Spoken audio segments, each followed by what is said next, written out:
Hello students, welcome back to our channel Physics Gallery. Asha, this is your Ashi teacher coming with the new chapter of plus 2, a simple chapter, atoms. Okay, so today we are going to the first lecture of atoms. We are going to discuss the atom models, and before starting, a very good morning to all of my dear students, hoping you are doing very well with your studies. And if there is any doubt related to the topics, you have to inform through your comment box. Okay, everything you will do. And now we are going to start our chapter. And we know the first atom model was proposed by J. Thomson. The first atom model was proposed by J. Thomson. And he named the atom model as plum pudding model. He named the atom model as plum pudding model. All these topics you have studied even in your chemistry topic also. Okay. Plum pudding model, watermelon model. There are several names for that model. And according to this plum pudding model or watermelon model, atom is a uniform sphere of positive charge. Atom is a uniform sphere made up of positive charge, where negative charges were embedded here and there. Negative charges were embedded here and there. Okay, so that atom is electrically neutral.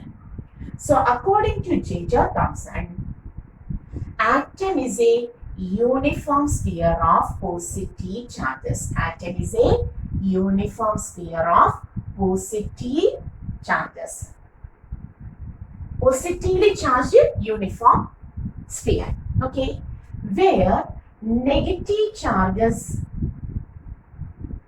are embedded here and there. Where negative charges are embedded here and there, so that atom is electrically neutral. What is the positive effect in the uniform sphere? That will be the negative charges. That will be the same amount of negative charges are embedded. So that it is electrically neutral. That is electrically neutral. So this was the model proposed by J. Thomson. Okay. And this model proposed by J. Thomson was studied in detail by one of his student named Rutherford. In order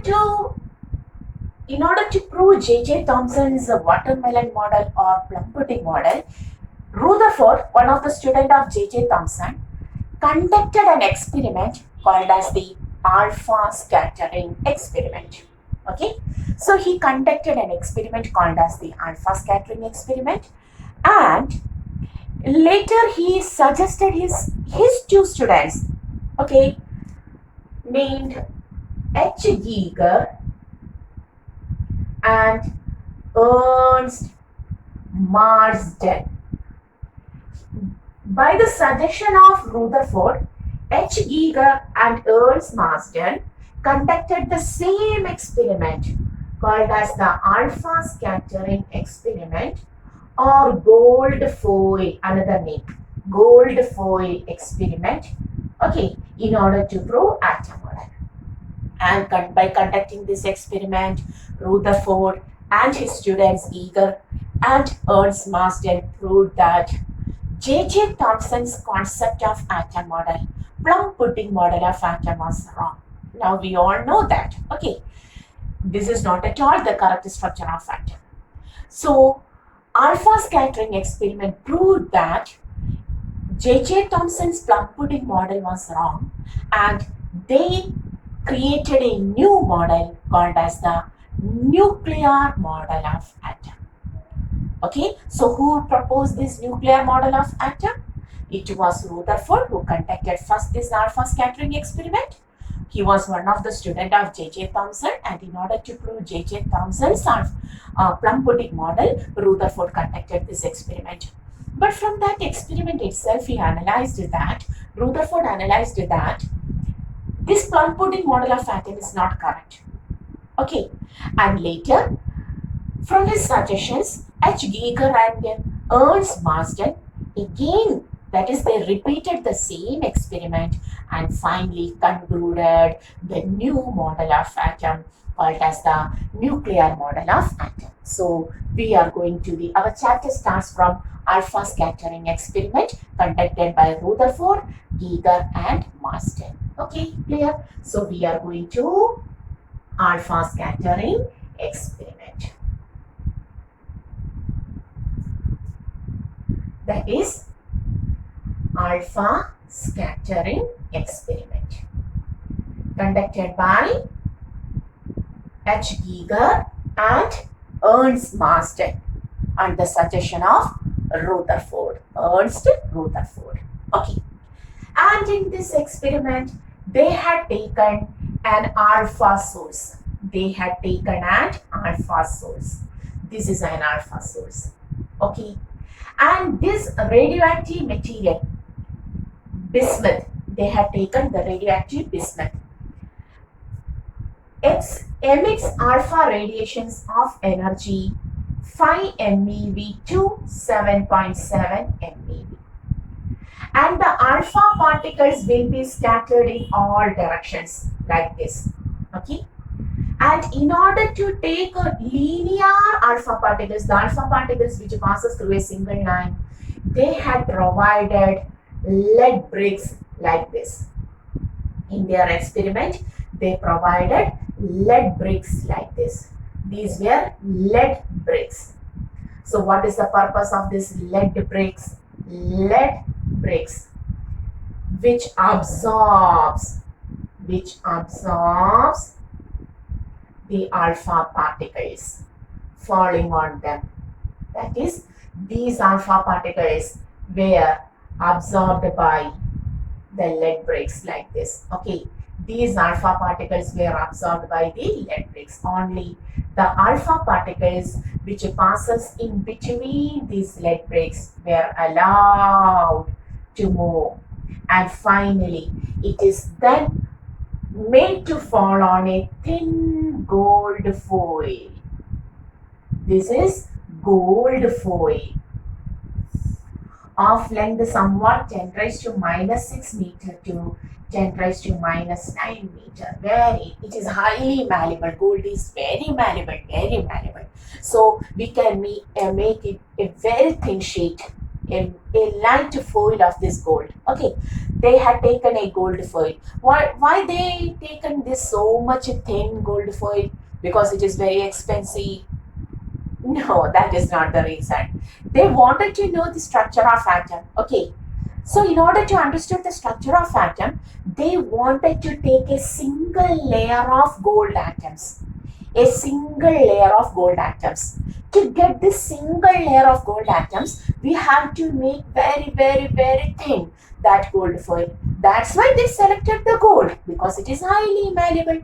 Okay, we can make very thin sheets of this gold foil.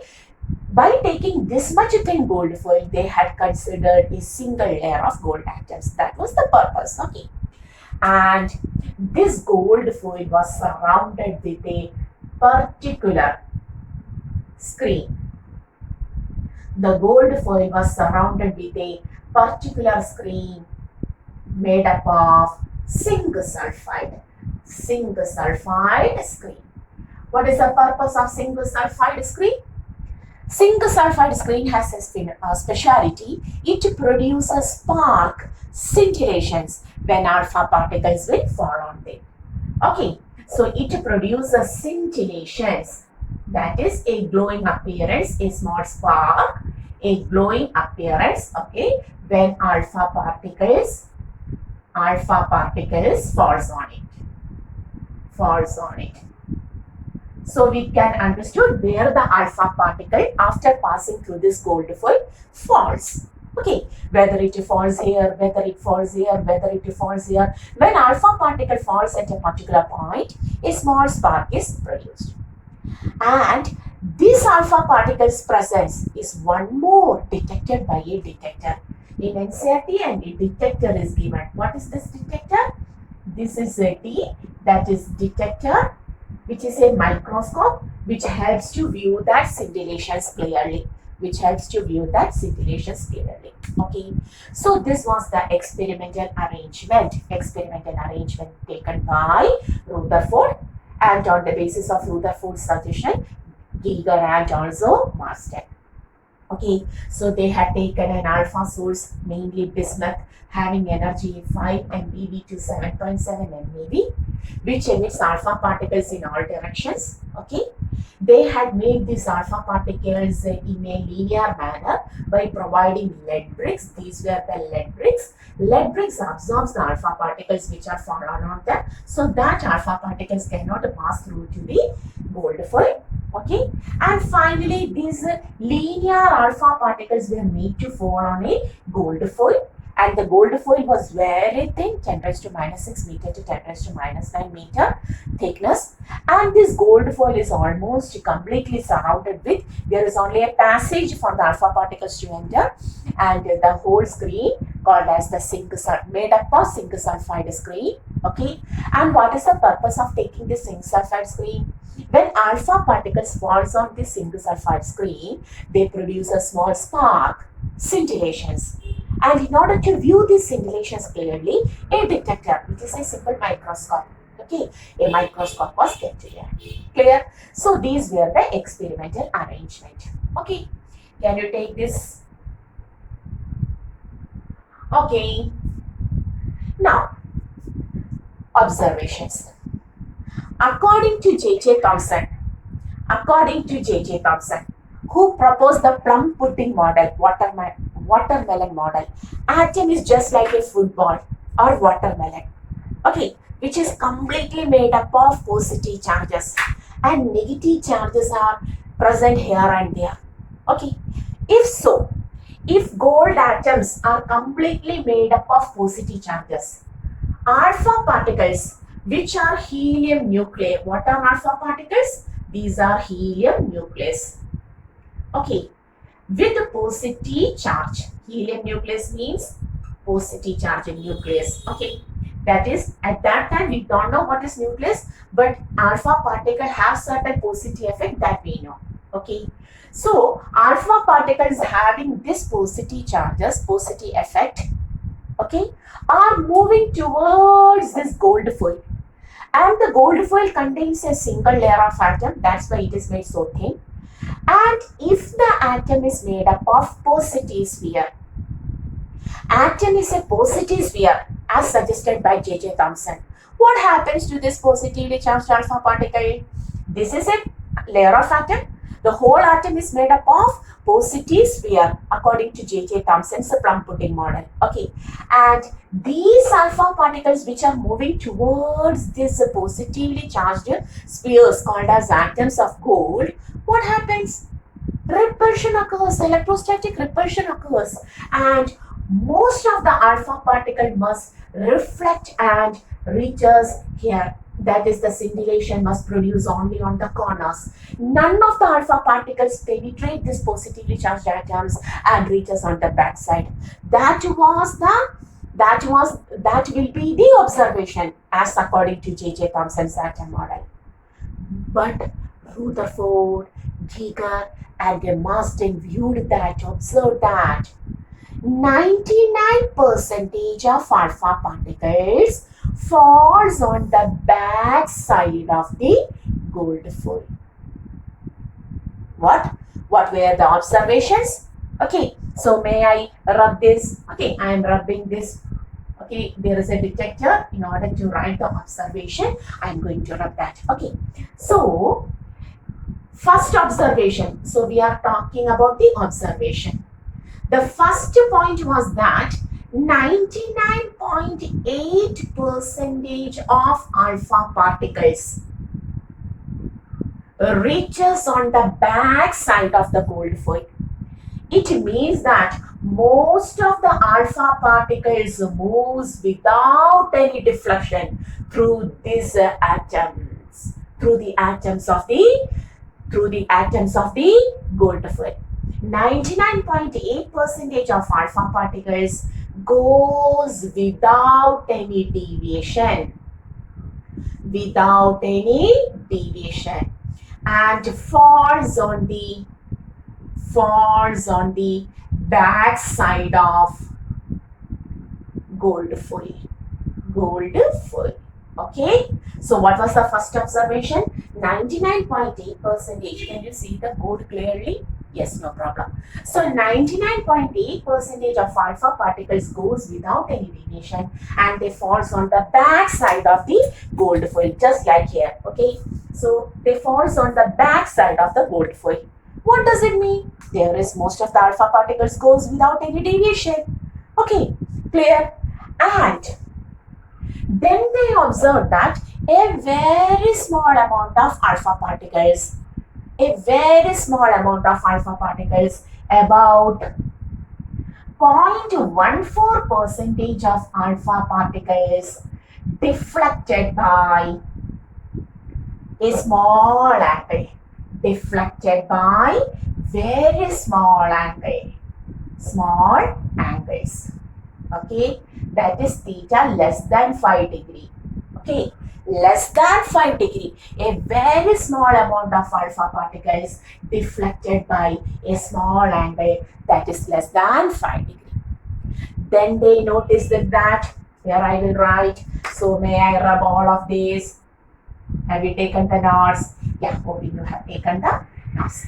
Now, the third observation was that about 1 in 8,000 particles, 1 in 8,000 particles undergoes a deflection, that is deflected by some angle which is greater than 90 degree. Okay, that is 1 in 8,000 alpha particles. One particle among 8,000 alpha particles deflected by more than 90 degree. And 1 in 10 raised to 6 alpha particles. 1 in 10 raised to 6 alpha particles reflected back, that is deflected back or retraces back. Okay, most of the alpha particles, 99.8% of alpha particles goes without any deviation and falls on the back side of the gold foil like this. Okay, only 0.14% of alpha particles are deviated by a very small angle, an angle less than 5 degree. Only 1 in 8,000 of alpha particles deflected by an angle greater than 90 degree. And only 1 in 10 raised to 6 alpha particles retraces back like this, coming and retraces back like this. Okay, clear? These were the observations obtained by our Rutherford, then Giger and Marsden. Clear? And from these observations, they concluded that J.J. Thomson's atom model was wrong. His concept of this plum pudding model of atom is wrong. Okay, why? If atom is made up of a uniform sphere of positive charge, then how this 99.8% of alpha particles penetrate that positive effect and reaches on the back side? From this experiment, it is proved that there is no one to produce an obstruction to the flow of alpha particles. Alpha particles are moving without any obstruction through this gold foil. Okay. So from this observation, they concluded that J.J. Thomson's plum pudding model is wrong, and they proposed the new model called as the nuclear model of atom. Hence, they are proposing a new model called as the nuclear model of atom. Okay, so now we are going to the conclusions, which is called as the nuclear model of atom. Okay, so now I am going to rub this alpha scattering experiment.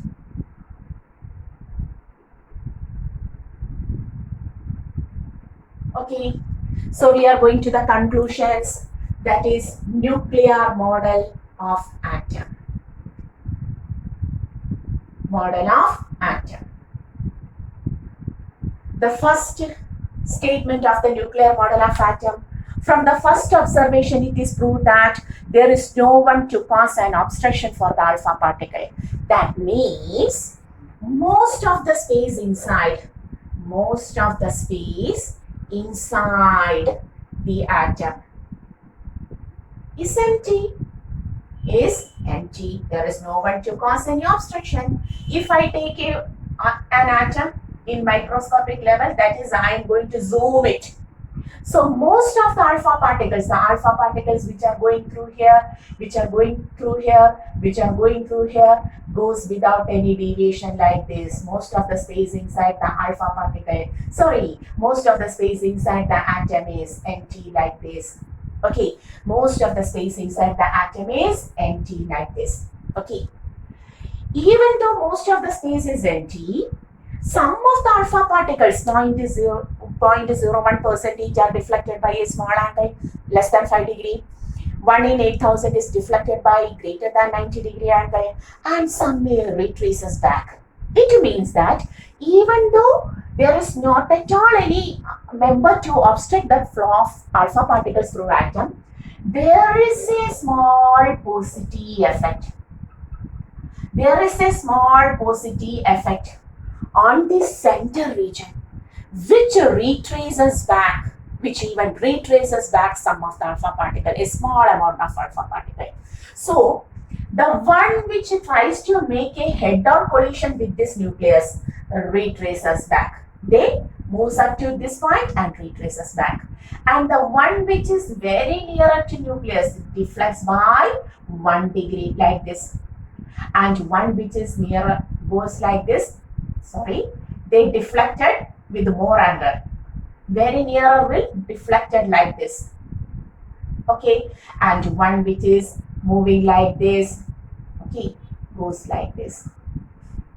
Okay, clear? That is, even though the most of the space inside the atom is empty, it consists of a very small but heavily dense, because it deflects the alpha particle. Heavily, what is this? Dense, high density, dense, positively charged center called nucleus. So the concept of nucleus was first introduced by this Rfa scattering experiment. Okay, clear? And when alpha particles, that is when this positive charges, very small positively charged central region is present, what happens to the electrons inside the atom? The electrons will be automatically attracted towards the nucleus, attracted towards the positive charge. Even though there is an electrostatic force of attraction between the electrons inside the atom and the nucleus, the electrons are not moving towards the nucleus, because the electrostatic force of attraction between the nucleus and the electron gets converted to centripetal force. The electrostatic force of attraction between the electrons and nucleus gets converted to centripetal force, and the electrons begins to revolve around the nucleus. Hence, the electrons, that is here, electrostatic force is converted to centripetal force. Hence, the electrons revolves around the nucleus. The electrons revolves around the nucleus in any circular orbit, in any circular path surrounding the circular path. The electrons revolves around the nucleus in any circular path. Okay, surrounding the nucleus, around the nucleus we have written that. Okay, so these were the major conclusions of nuclear model of atom. So what is the first year? From the first observation, it is proved that most of the space inside the atom is empty.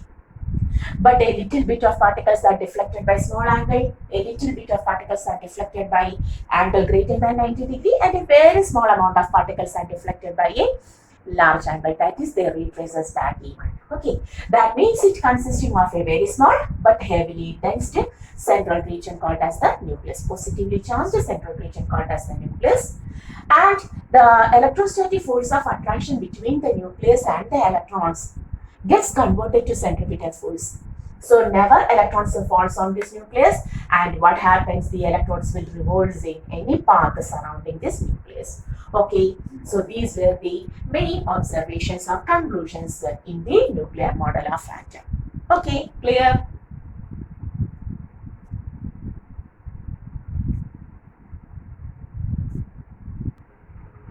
Okay, now we are going to the trajectory of alpha particles. That is, suppose this is our atom.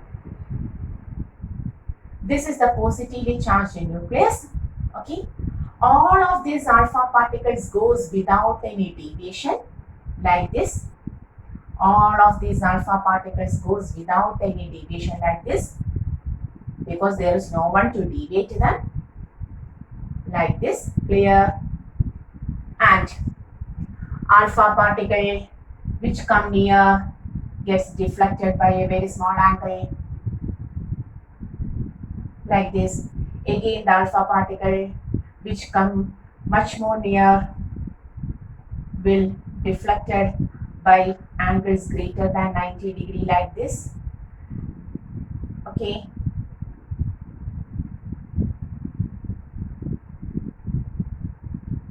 and the alpha particle which tries to make a head-on collision, what happens? Retraces back on reaching this point. Clear? So this will be the trajectory of alpha particles. Understood? This is the trajectory of alpha particles. Most of the alpha particles goes without any deviation, a little bit deflected by less than 5 degree, 1 by 8,000 deflected by more than 90 degree, and what happens, only a little bit, 1 by 10 raised to 6 particles retraces back. Okay, here we are going to take two distance. We are going to take two distance. This distance, we are going to take this distance. What happened to my red ink? So we are going to take this distance. This distance is called as the distance of closest approach, R0. Okay, R0. R0. What is R0? It is the distance of closest approach. And what is distance of closest approach? Consider this alpha particle which tries to make a head-on collision with the nucleus. When it starts to move from here, it has high kinetic energy. 5 MeV2 alpha particles are moving with energy 5 MeV to 7.7 MeV. Okay, so at this region, the kinetic energy of the alpha particle is very large. But as it approaches towards the nucleus, what happens to the kinetic energy? Kinetic energy decreases because the electrostatic force of repulsion between the nucleus and alpha particle is doing work against it. So as it moves, the kinetic energy begins to decrease, whereas the potential energy begins to increase. The potential energy between these two charged particles increases as a result. When it reaches at this point, what happens? The total kinetic energy, the total energy is always conserved. That is, the kinetic energy at the starting point, gets converted to the potential energy at R0. Here the total kinetic energy gets converted to potential energy. No kinetic energy is there, so it does not move further. As it moves towards the nucleus, the kinetic energy decreases, potential energy increases, and finally at this point the kinetic energy at the starting point becomes completely converted to the potential energy at R0. So we can say kinetic energy is equal to, what is the potential energy between two charges? We have already discussed it in our electrostatics, 1 by 4 pi epsilon 0 q1 q2 by R0. Therefore, R0 becomes 1 by 4 pi epsilon 0, who is Q1 alpha particle, which is equal to 2 times electronic charge with positive effect. And what is Q2? Our gold nucleus, atomic number of gold nucleus. Okay, so Z times electronic charge with a positive effect. Electronic charge with a positive effect. So we can write, understood, Q1 is alpha particle, 2 proton, and Q2 is gold nucleus, Z protons by kinetic energy. So what is the equation for? That is, we can write, taking the E together, we can write 2Z E square. Q1, Q2 from here. So what is the distance of closest approach? The distance of closest approach becomes 1 by 4 pi epsilon 0, 2Z E square by kinetic energy. Clear? Take this much. Distance of closest approach. And now we are going to the next called as the impact parameter B. What is impact parameter? Suppose this is our atom, this is the nucleus, and suppose an alpha particle is moving like this. The alpha particle comes to this point and deviates like this because it is nearer to the nucleus. If so, we will take the central line of the nucleus. This is the center line of the nucleus, and this is the direction of velocity vector of the alpha particle. The perpendicular distance between this distance is called as the impact parameter B. So what is impact parameter B? It is the perpendicular distance between the initial velocity vector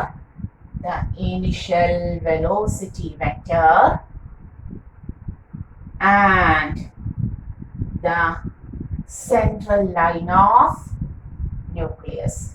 If you take a line passing through the center of the nucleus and this is the direction of the initial velocity vector, then this perpendicular distance is called as the impact parameter. That is also a term related to a distance related to our nuclear model effect. Okay, and sometimes in our board this is also asked, draw the trajectory of alpha particles. If the question is like this will be our trajectory. Clear?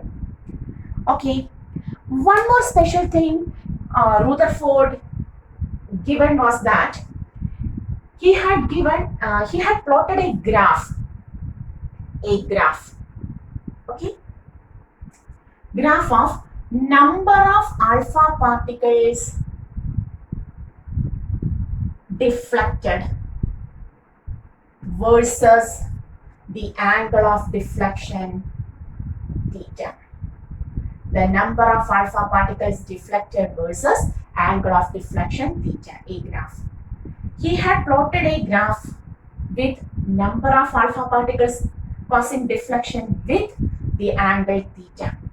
That is 0 degree, 30 degree, 60 degree, 90 degree, then 120 degree, and finally I am taking 180 degree like this. Okay, retraces back. And the number of particles as 10 raised to 2, 10 raised to 4, 10 raised to 6, 10 raised to 8, and so on. Okay, so the graph obtained was like this. Here the graph obtained was like this, somewhat like this. That is, the particles which undergo 0 degree, maximum 10 raised to 8, 10 raised to 6, etc. 0 degree deflection, that is, most of the particles goes without any deflection. 0 degree means no deflection. As the deflection increases, the number of particles decreases. The number of particles undergoing deflection is very less. And what about the particles which deflects back? We can take like this. very small number of particles deflected, not touch this line, just goes through like very small particles, okay, undergoes deflection, only 1 in 10 raised to 6 deflected back. And he gave a relation also. According to him, the number of particles undergoing deflection, n, is inversely proportional to sine raised to 4 of theta by 2. The equation is important only for competitive type of exams. Okay, not for board, even though in board exam NCERT also the equation is provided. N is proportional to 1 by sine raised to 4 theta by 2. Clear? Okay, so these were the conclusions made by Rutherford's atom model. The same atom model was proposed by Marsden and Geiger because they conducted the same experiment on the suggestion of Rutherford. So this is the conclusion of Rutherford's atom model. Clear? At that time the model was correct. But later, what happens? Maxwell proposed that a moving charged particle always emits radiations. If electrons are revolving around the nucleus, what happens? They also loses their energy. And finally, the path of the radius of this electronic path reduces, and finally they attain a spiral path. That is, at last we are going to the drawback of Rutherford's atom model. The first one is it could not explain the stability of atom.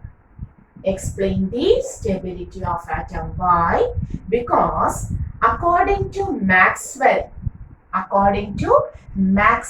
electromagnetic theory, what happens? A moving charged particle. Can you write? A moving charged particle, you have to write. According to Maxwell's electromagnetic theory, a moving charged particle always emit energy, continuously emit energy. Okay. And our electron also revolving around the nucleus.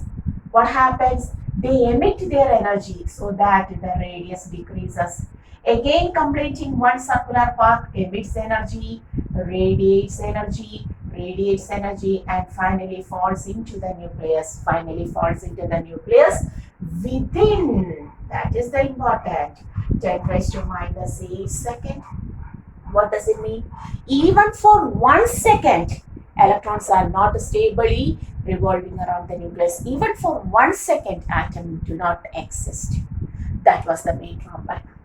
The second drawback was that at that time, line spectrum of atom was discovered. Line spectrum. That is, atom doesn't produce continuous spectrum. They produces line spectrum. And this line spectrum of atom couldn't explain by this Rutherford's atom model. It could not explain the line spectrum. It could not explain the line spectrum of atoms. That is also, according to this theory, it is a continuous spectrum. Okay, but atoms have line spectrum. It could not explained by the Rutherford's atom model. So these were the drawbacks of Rutherford's atom model. That is, we have completed today the first model of, not the first model, it was J.J. Thomson's model, the first model which we have to discuss in detail according to our NCERT. We have to discuss in detail the nuclear model of atom. Okay, we have completed that. Okay, the topic is very simple and hoping all of you understood it very well. So till the next class, please go through the topic very well, study well, stay well, and once more, this is our channel Physics Gallery, Asha Binu. See you in the next class. Okay, if there is any doubt, please ask. Bye.